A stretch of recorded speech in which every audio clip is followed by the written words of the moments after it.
Sneakers and Cleats, the podcast. 3, 2, 1. Hold on. Hold on. Welcome back to Sneakers and Cleats, the podcast. It is Monday, September 9th. This is episode 132. That's Don Harris. I'm Matt Roy. Don, how are you? I'm great.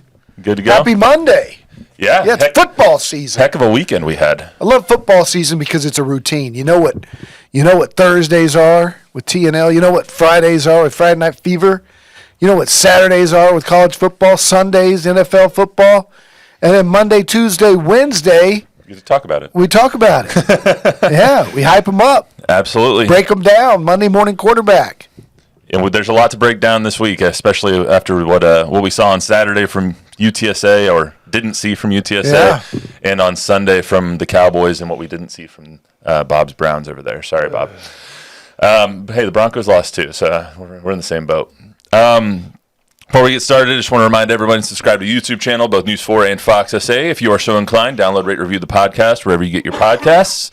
It helps us out a lot. Give us some feedback, 5-star review. That'll be great for us. Like I said, we're going to get to talk a lot about Dak's new deal and the $231 million guaranteed to go along with that. We're going to talk a lot about the Cowboys' dominant win over the Browns and UTSA getting manhandled by Texas State on Saturday. And that's where I get my trivia question from today.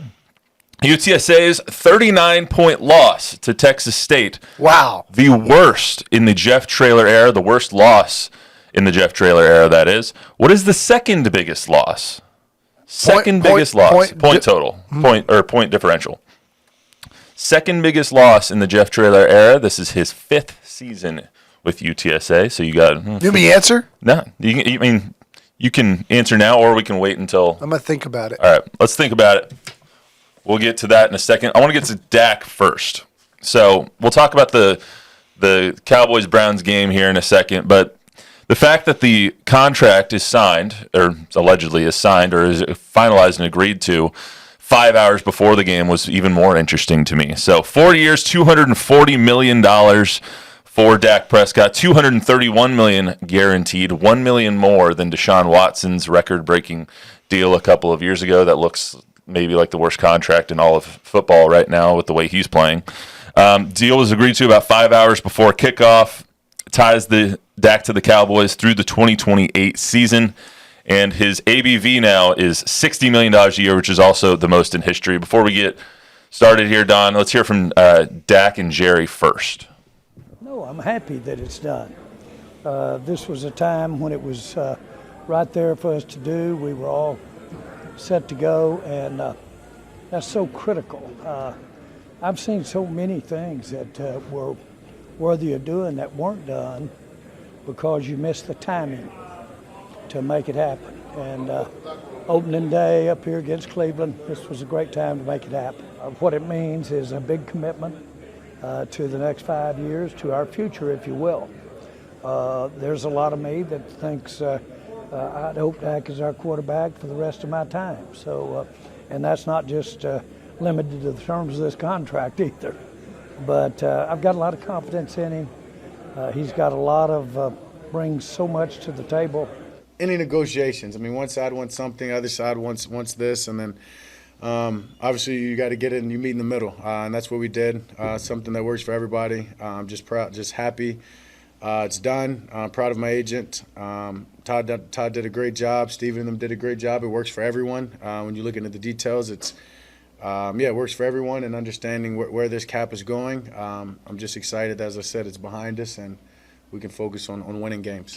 It's my only motivation. Hold up my part of this deal and just deliver that. That's my motivation. Right now, it's about celebrating this win tonight. Hell of a win with these guys. Excited for this plane ride back with them. But turning the page tomorrow, getting on to the Saints, and taking it one game at a time. But that's what is at the forefront of my mind. Not the money. It's about holding up my end of the deal, and that's winning. And I want to do it here. I'd be proud of my agent, too, if he got me $240 million. Don, what was your take right away when I think I was texting you and Chuck yesterday morning when this happened? I mean, it's kind of expected, right? I mean, My mind has been blown by this whole thing because I got so many questions, right? Let's start off with the biggest. We think Dak is the blank best quarterback in the NFL. A number. Let's just say 8, 7, 8. Okay. Why does the 8th best quarterback in the NFL get number 1 money? Because he was next. Okay, that's dumb. Right? I mean, because let's just say Jeremy Sohan is next with the Spurs.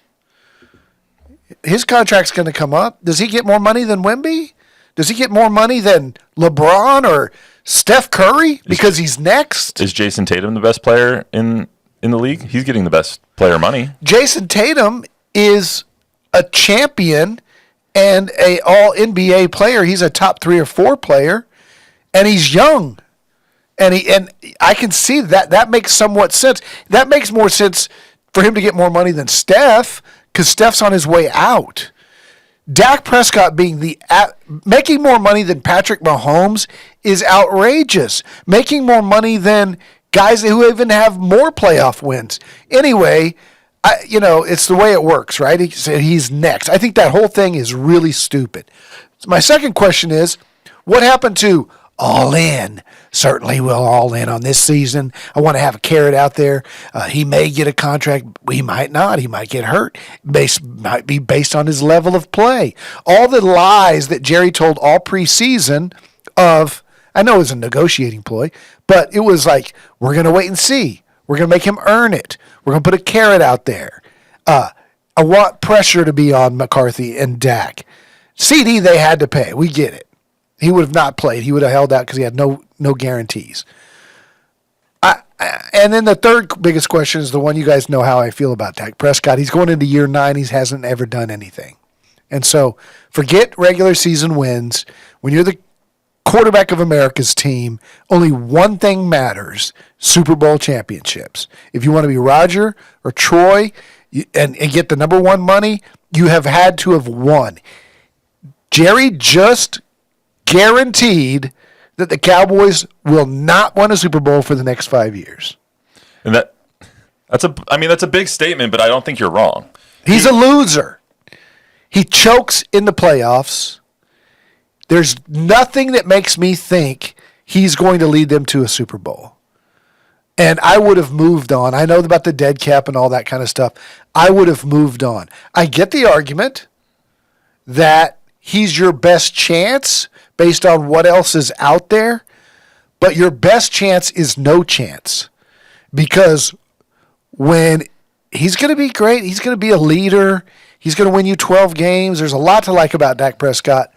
But when push comes to shove in the second round of the playoffs and it's a tie ball game and there's 3 minutes to go to drive to win the game, he's going to throw a pick 6. Hey, Don, let me ask That's who he is. Have worse quarterbacks won Super Bowls? Super Bowl? Yeah. Yeah, Trent Dilfer won a Super Bowl. Yeah, they have really good teams around them. Brad Johnson won a Super Bowl. Well, I guess that's my point, is that it doesn't have to be the quarterback to make it to the Super Bowl. Correct. But here's the thing now with the salary cap, when you give Dak Prescott that much money, it's hard to build a really good team around him. He's had that good team around him and hadn't done anything. So now he's got CD paid. They're going to have to pay Micah or franchise Micah now. You're going to have to pay Micah, yeah.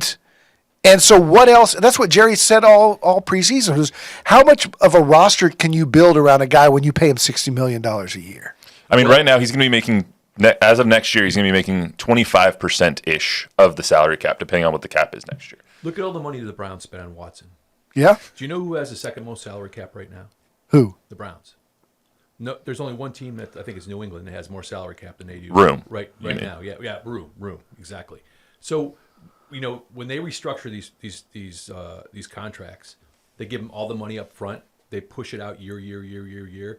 Well, they add those void years on the back that helps you stretch it out in the salary cap aspect of and it. So even though it looks like a huge contract up front, they can restructure those things and still build it. That's true. And Dak, I think the smartest thing Dak said there was where this cap is going. So with the TV deals and with all of that, the cap is going to continue to grow.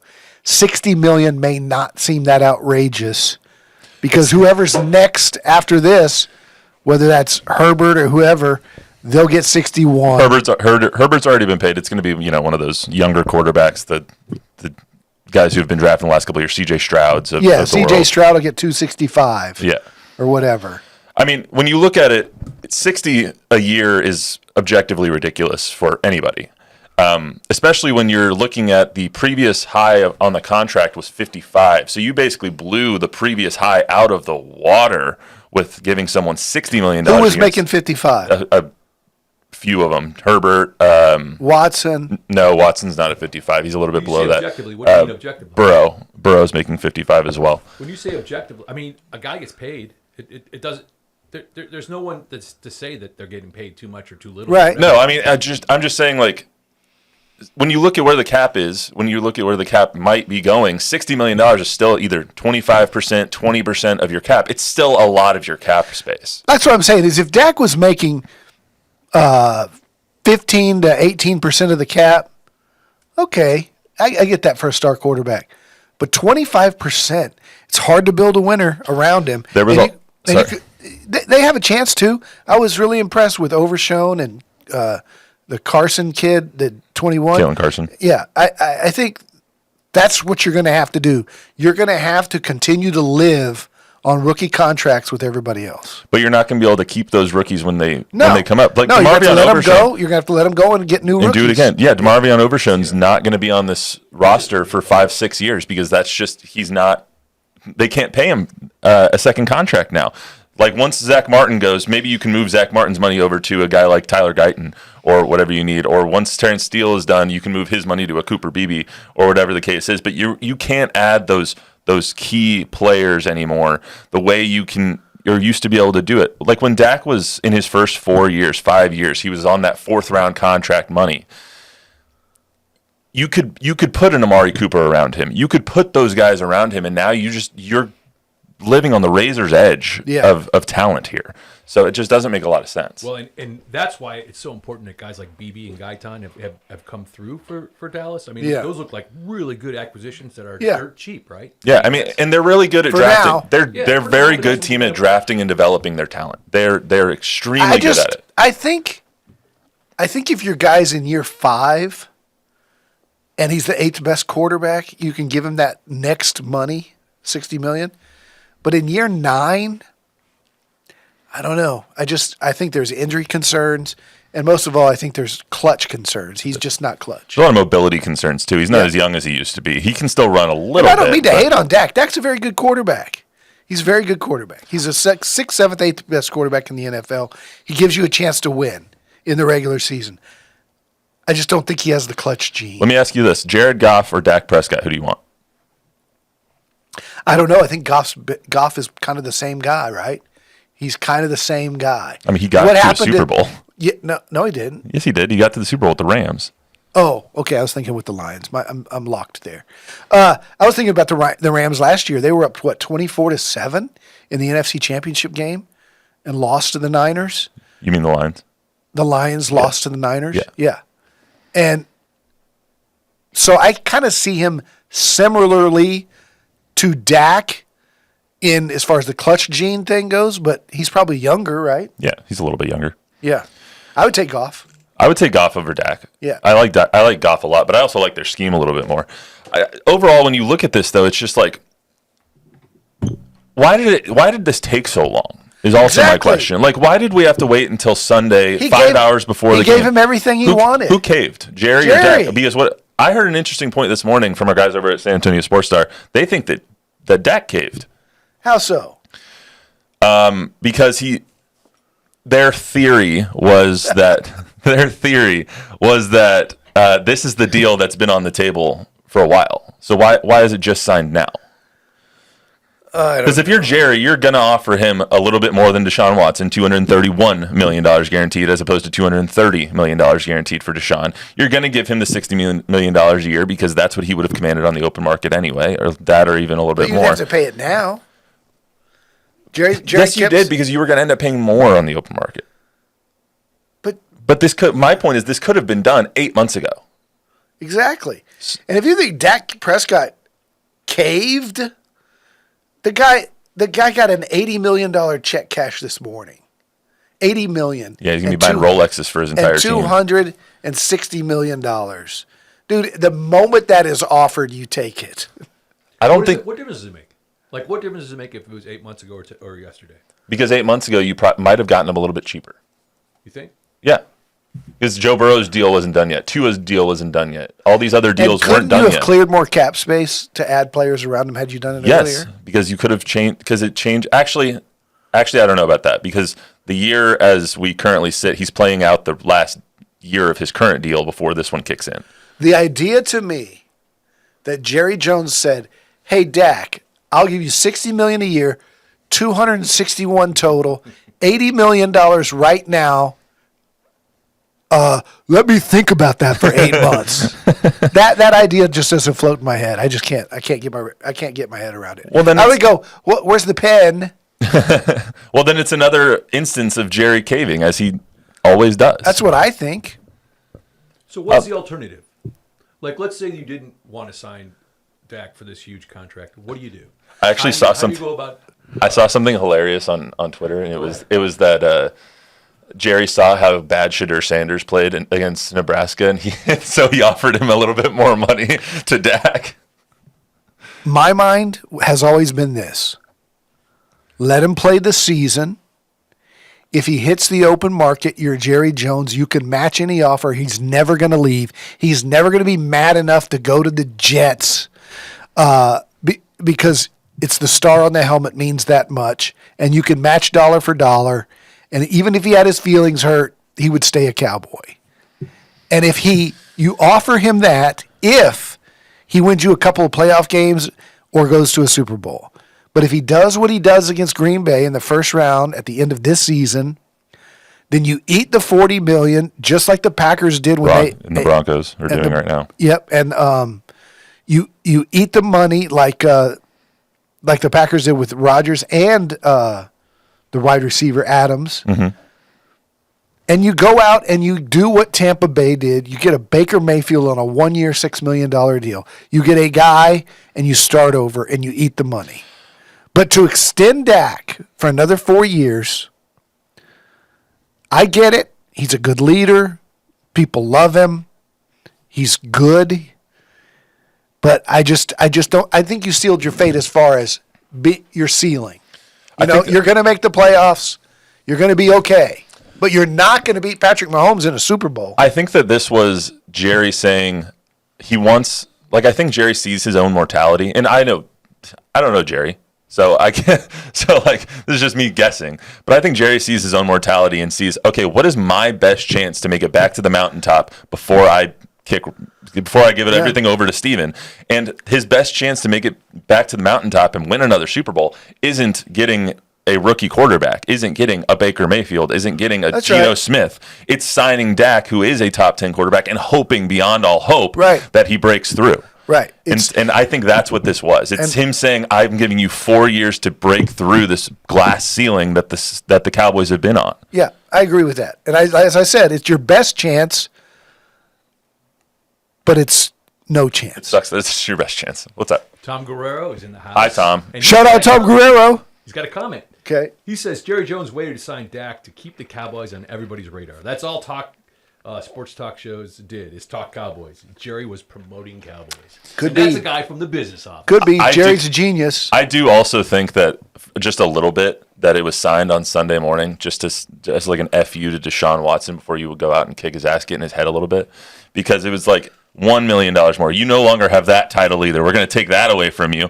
We're going to take all your talent away from you because you suck now. So Was he still the highest paid at this point? He had the most guaranteed money. Okay. So his deal was what, 4 years, 230? Is that what it was? They restructured it though twice now. Yeah, but when he signed it, it was what, 4 years, 200. It was the only fully guaranteed contract in NFL history. Oh, that's right. And It was still fully is the only. guaranteed, yeah. Actually, no, it's the biggest fully guaranteed. Dak's got 231 guaranteed and 240 total. Yeah, it's basically fully guaranteed. Like you can get $80 million up front. Yeah, it's crazy.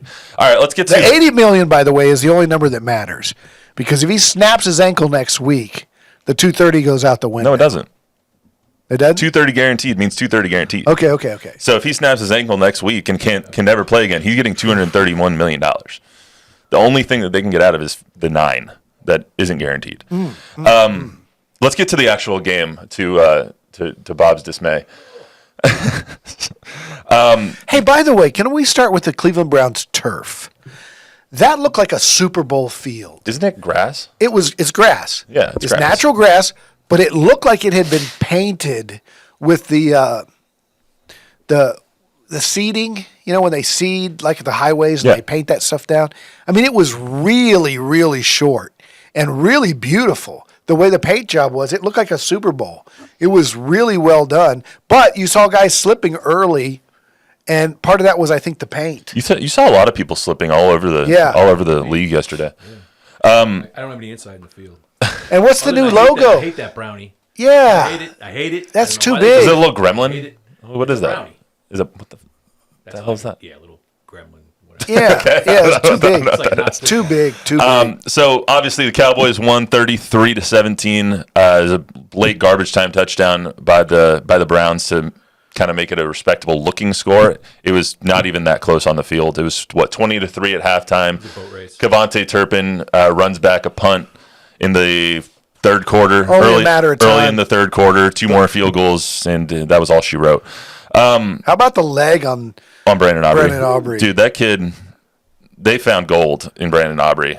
What was his name? Brett Maher missing that all those extra points and 4. field goals was like the best thing that ever happened to the Cowboys. 66, like it was nothing. That would have tied the NFL record. Yeah, they should have let it go for 71. Why not? Why not? Why not?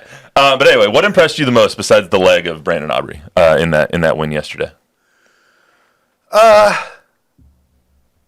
I don't know that I was overly impressed with any aspect of the game.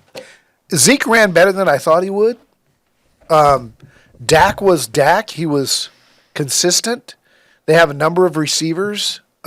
CD was in midseason form for holding out. I think that was impressive. The defense swarmed to the ball. Overshown's really fast. Micah was Micah. But the young DB, Carson, I thought showed up well. I thought it was a balanced, good team effort with nobody really wowing me. I thought it was exactly the kind of game that Mike McCarthy would want to win. Didn't have to rely too heavily on his offense. His defense was lights out. His special teams got on the board as well. It was a very complimentary game. Yeah. Like if you could ask Mike McCarthy to draw up how a game script would look, I think that's around what he would. Complimentary what he would football think. is the word he uses all the time. Yeah, but they only had. I mean, Dak only had. I printed out the box score here. Dak only had like 179 yards passing, but 154 of them were in the first half. Like they just stopped trying in the second half because they didn't have to. Dak made such a great play on the first touchdown when he just kind of lofted the ball into the end zone. Brandon Cooks was wide open. Well, Yeah. because everyone in the field thought that he was going to go short there, right? And so the safety came up and was ready to pick off a short pass. And so it was basically a throwaway. He was like, I'll just throw the ball in the end zone. If the safety bites, I got a touchdown. If he doesn't, it's just going to be a batted ball. He had a man right in his face. It was a perfect decision. It was a very, very good decision. They've got to run the ball better. 25 carries for 102 isn't exactly eye-popping numbers, especially when you take out CDs. 3 for 25 on the end arounds. Like Rico and Zeke have to run a little bit better. Dalvin Cook's going to get in there as well, and we'll see what they get from Deuce Vaughn.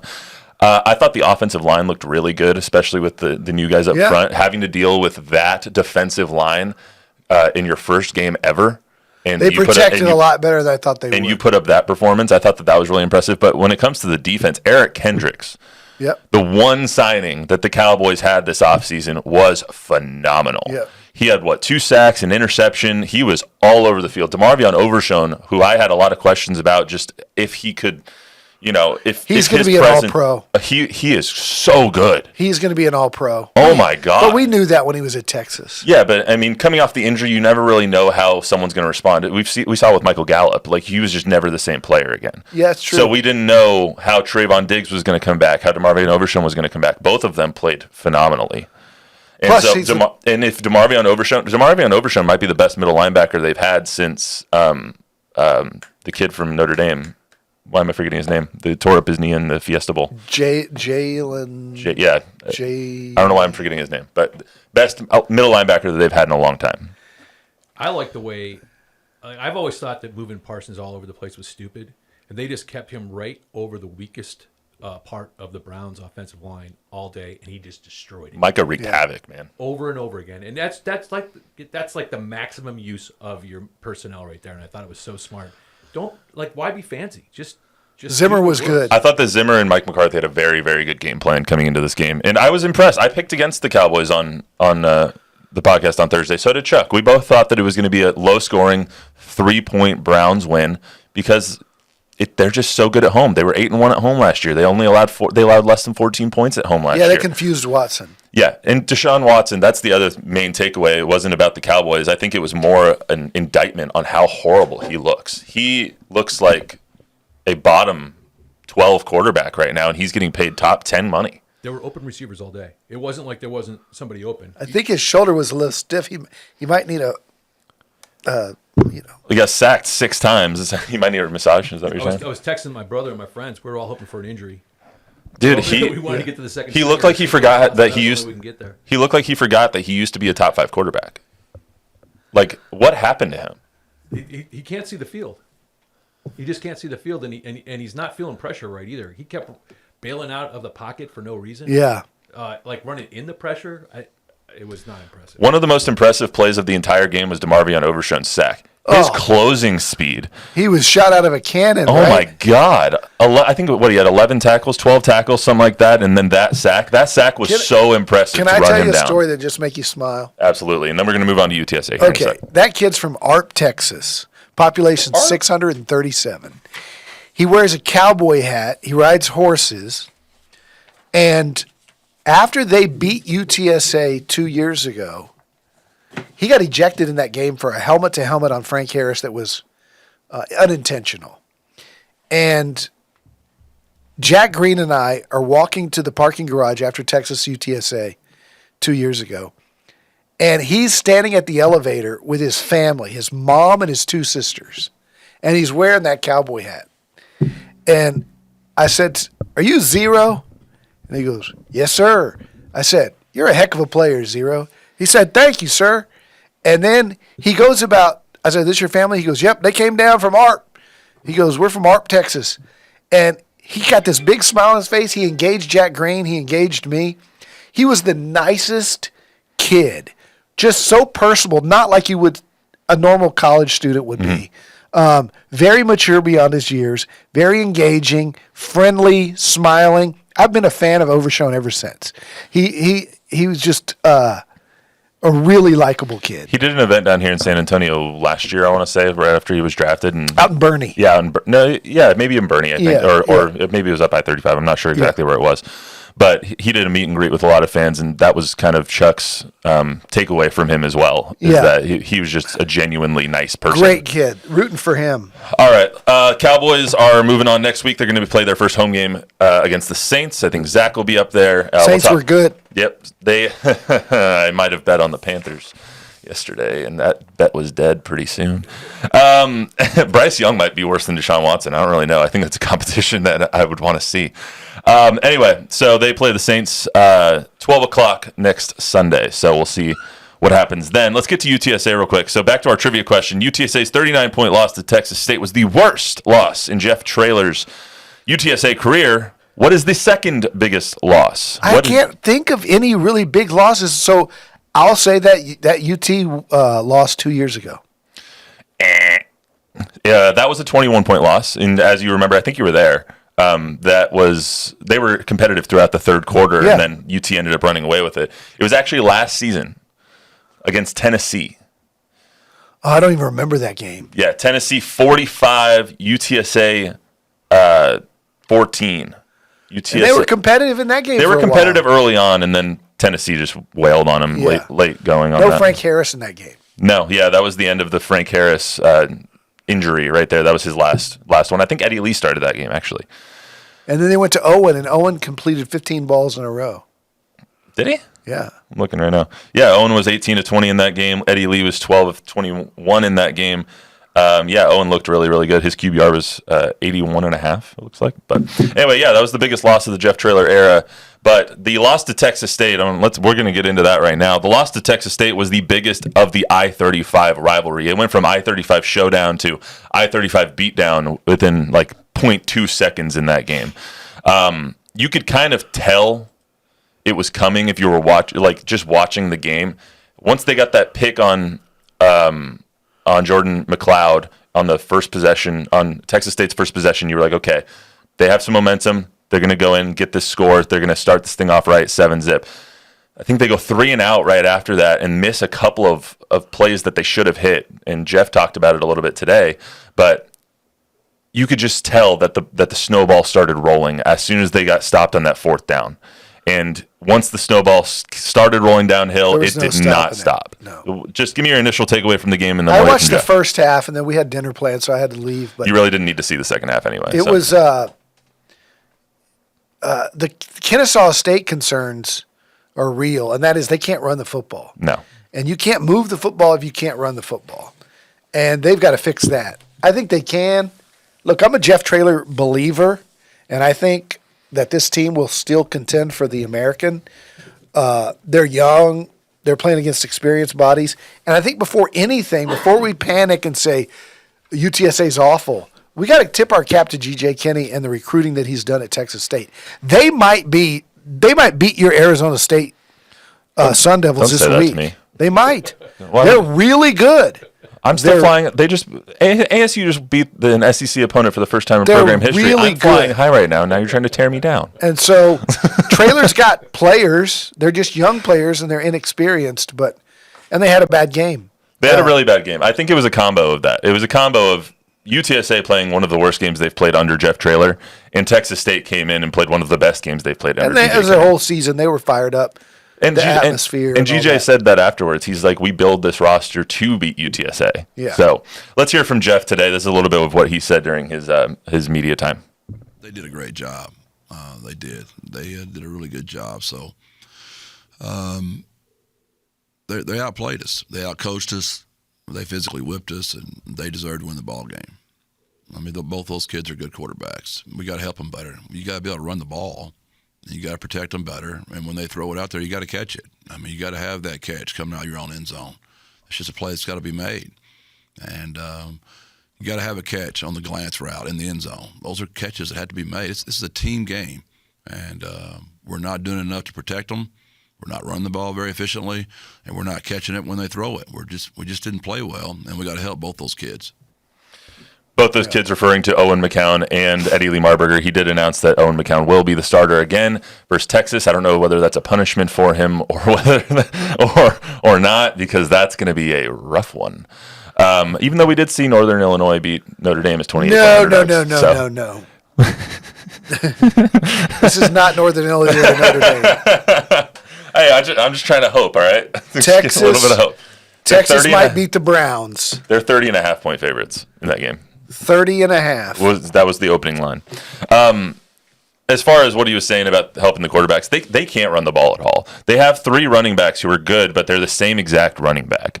They're not blocking for him. No, it's not the running back's fault. Well, when you're running inside zone and you're running into the ass of your own guard, it's a little bit the running back's fault. Well, that's one play. You can't run inside zone right now. You can't run outside zone. You can't run counter. Your offensive line is not opening up holes. They're not physical enough at the point of attack. No. I was talking to somebody at the game, and this game, football, is won and lost in the trenches. Absolutely. And they got manhandled in the trenches, both defensively and offensively. Did you see the size of the offensive line at Texas State? Like, across the board, it's 335. Yeah. They're huge. They're big guys. Yeah. They recruited well. But it's still, you still have to win the point of attack. Yeah. Like, you are supposed to be the better team here. Yeah. UTSA is in a better conference, probably the conference that is a step below the Power Four, unless you want to count the 2-pack, the Pac-2 now, still. That's what it's called now. That's literally like where they're supposed to be. UTSA is supposed to be the better team. You're supposed to have the bigger offensive lineman. You're supposed to be the more physical team, and you just got your ass kicked. Yep. In every sense of the word. And I wanted. And Traylor said that last Monday. He told us that was a possibility. He called his shot. He does that. He does that a lot. I know he sandbags, but I think he really believed it this time because he knows what GJ got. That kid was the Sun Belt Player of the Year. James Madison was in the top 25. They were the team keeping UTSA out of the top 25 last year. He was their quarterback at James Madison. He was the Sun Belt Player of the Year. Who leaves a school to go to another school in conference? Well, their head coach left too. Yeah, at James Madison. But Cam Ward is at Miami now. He was Incarnate Word. You leave to go to a step up, like he did to go to Washington State and then to Miami. But to go to a conference rival your senior year, you know why you do that? Because of G.J. Kinney. Well, it also has something to do with how big he is in stature too. He's like 5'10", 5'11" as a quarterback. I think you go to where quarterbacks are made, and G.J. proved it with Lindsey Scott, with Cam Ward, and the guy that was there last year that went to Western Kentucky. At Incarnate Word? Yeah. At T.J. Finley? Yeah, T.J. Finley was at Texas State last year, and he went to Western Kentucky. So I think that offense and G.J.'s offensive mind is appealing to quarterbacks in the portal, and they went out and got a really good one. I think that they got the offensive coordinator had a bad day for UTSA because he kept calling the same thing. Wasn't taking any shots down the field. There was 30-mile-an-hour winds, so I understand why he wasn't trying to put some air under it because that ball was whipping all over the place. You saw it on a couple of Jordan McLeod's long passes when they were going into the wind or when they were coming with the wind. He overthrew a couple of wide open receivers down the field because there was literally 20 to 30-mile-an-hour winds in San Marcos, and I don't know how much that affected McCown. I don't know how much that affected the play calling, but even if they drew up the perfect plays, you can't do it if your quarterback is getting abused. This may end up being a great thing for Jeff Traylor, because Jeff has been whining and I don't mean to use the word whining in a negative sense. Jeff has been complaining for a while about UTSA's NIL. If Texas State has more money than UTSA to go get players like Jordan McLeod, because is McLeod better than Owen and Eddie Lee? I think so. So why didn't UTSA get somebody like that? Is it money? And that's what the question is. Does Texas State have more billionaire dudes supporting that program than UTSA does? Because I think this is, like I said, might be the best thing that Jeff could hope for, because it shows the UTSA booster / fan, big fan. This is what he's been talking about. Y'all want to win games, you got to have good players. That's what actually was interesting. April and Sierra tweeted out something of that nature right after the game ended. Like when you look at what the AAC teams spend in NIL compared to what UTSA has to spend right now, from what she's told, it's $4 million to $22 million. So it's like, I do think it's interesting though that that's the takeaway right after you lose to Texas State is we're trying to get more money for the program instead of, okay, make do with the players that you do have. He will. No, and I know Jeff will, and he's not going to rest until this. He's got good players too. He likes this team, and we're not waving the white flag on them by any means. Like it was one bad game, and they lost to a rival, so it's always a little bit more. But if Texas State can buy that kind of player and players in 1 year, then it shows you what can be done with NIL. Correct. That's fair. When you lose a game 49-10, another, changing the players isn't an option already, and it's right. The fact that we're asking for more money or they're asking for more money for UTSA right after a 39-point loss, it doesn't really leave a good taste in my mouth. But at the same time, it's the reason that the game was 49-10 was they have better players, older players, more. They had more veterans, players. That's for sure. It reminds me of when Bear Bryant was at Alabama. I believe it was 71, and Alabama still had not integrated their football program. And on purpose, Bear Bryant scheduled USC and the legendary John McKay. And John McKay came into Birmingham, I think it was, it wasn't Tuscaloosa, with a roster full of African-American players, including Sam Bam Cunningham at running back and others. And that's when the light bulb went off for Alabama fan that we need to integrate our football team, because USC with an African-American presence in their roster, beat the living, out of Alabama, and Alabama fans didn't get it until that moment. And it was Bear Bryant's genius to schedule them not on the road, but to bring them to Alabama. So you think this is like a wake-up call? I think it could be. That NIL money is a real thing, and if Texas State can do it, then I'd like to know what they spend on NIL compared to UTSA. If they're spending more, Try and go find that out. of course, they've been playing football for 100 years at Texas State. So, they probably have a lot more boosters with money. Well, one thing they should do is improve their stadium because their stadium freaking sucks. Sorry, Texas State. Also, I want to reiterate your point to G.J. Kinney. G.J. Kinney's doing a fantastic job up in Texas Wonderful. State. And they kicked the living crap out of Hats off to UTSA for a yeah. reason. Texas State is doing really well, and they have a chance to Gotta make it to give the them college football credit. playoff. Yeah. They really do. If they win their conference, they could absolutely make it to the college football playoff. Texas, UTSA heads to Texas this weekend, so that'll be fun. I'm going. Yep. That's going to be a bloodbath. Anything, Bob, before we get out of here?